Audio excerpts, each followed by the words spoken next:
ഷബി sir, salary വാങ്ങുന്നവർക്ക് പുതിയ tax rate പ്രകാരം return file ചെയ്യുന്നതിനെ കൊണ്ട് എന്തെങ്കിലും ബെനിഫിറ്റ്സ് ഉണ്ടോ? 2024-25 അസസ്മെന്റ് ഇയറുമായിട്ട് ബന്ധപ്പെട്ട് പുതിയ ടാക്സ് റേറ്റ് ഓപ്റ്റ് ചെയ്തിട്ട് റിട്ടേൺ ഫയൽ ചെയ്യുന്ന ശമ്പളം വാങ്ങിക്കുന്ന ആൾക്കാർക്ക് പല ആനുകൂല്യങ്ങളും ലഭ്യമല്ല.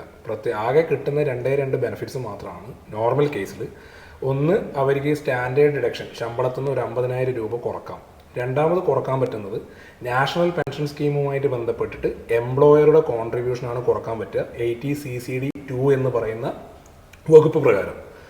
ഈ രണ്ട് ആനുകൂല്യങ്ങളെ സാധാരണഗതിയിൽ വെറും സാലറി മാത്രമാണ് വരുമാനമെങ്കിൽ അവർക്ക് ഇൻകം ടാക്സ് പ്രകാരം ഇളവ് ചെയ്യാൻ പറ്റുന്നത്. പക്ഷേ ഒറ്റ നോട്ടത്തിൽ നമുക്ക് പറയുകയാണെങ്കിൽ ഒരാൾക്ക് സാലറി എന്നുള്ള വരുമാനം മാത്രമേ ഉള്ളൂ എന്ന് വിചാരിക്കുക.